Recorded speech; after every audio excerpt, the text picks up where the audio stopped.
మనమంతా చూస్తున్నాం. ఎప్పుడా అని ఎదురు చూస్తున్నాం. ఏమంటివి ఎంత మాట. ఆచార్య దేవ విశ్వవిఖ్యాత నట సార్వభౌమ ఎన్టీఆర్ గారి అమోఘమైన అద్భుతమైనటువంటి ప్రపంచమంతా పేరు ప్రఖ్యాతులు సంపాదించిన ఒక దుర్యోధనుడి పాత్రను ఇప్పుడు మనమంతా వీక్షించబోతున్నాం. వారే రెడీగా ఉన్నారు, సిద్ధంగా ఉన్నారు. శాసనసభ ఉపసభాపతి RRR గా ప్రసిద్ధి చెందిన శ్రీ కె రఘురామకృష్ణన్ రాజు గారి దుర్యోధన ఏకపాత్రాభినయం. ఒక్కసారి మనం ముందుగానే కర్తాల ధ్వనులు అందిద్దామా సార్, ప్లీజ్.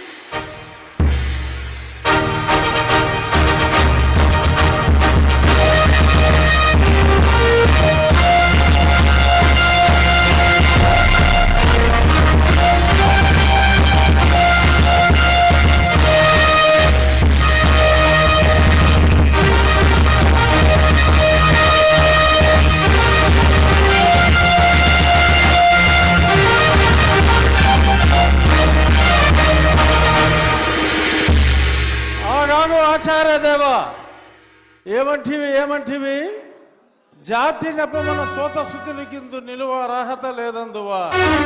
ఎంత మాట. ఇది క్షాత్ర పరీక్షయే గాని క్షత్రియ పరీక్ష కాదే. కాకూడదు, ఇది కుల పరీక్షయే అందువా. నీ తండ్రి భరద్వాజుని సంభవం ఎట్టిది. అతి దుముక్షాకరమైన నీ సంభవం ఎట్టిది. కులలో పుట్టిదివి కదయ్యా, నీదే కులము. అంతేగాక ఈ మా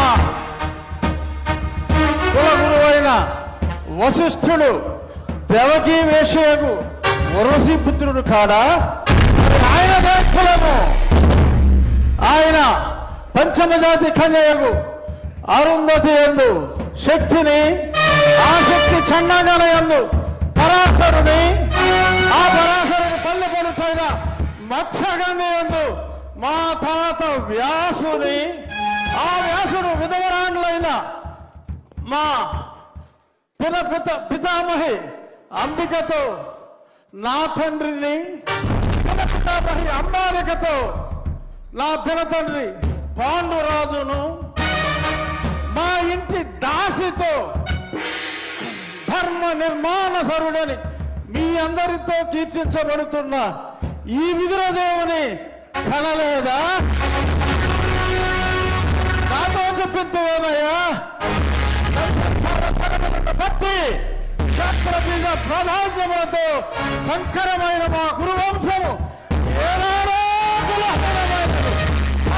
నేను కులము వ్యర్థవాదములకు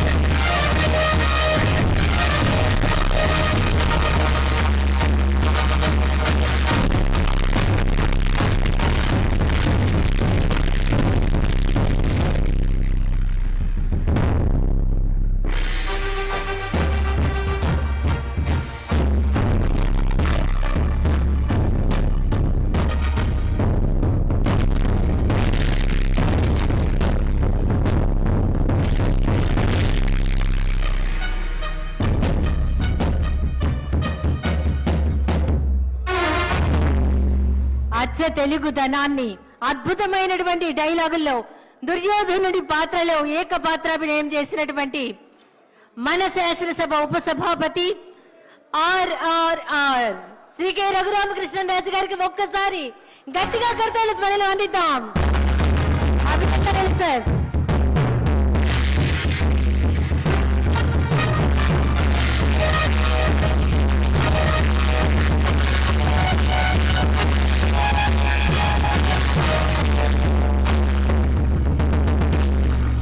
తరువాత మరొక ఏకపాత్రాభినయం మంత్రివర్యులు సిద్ధంగా ఉన్నారు.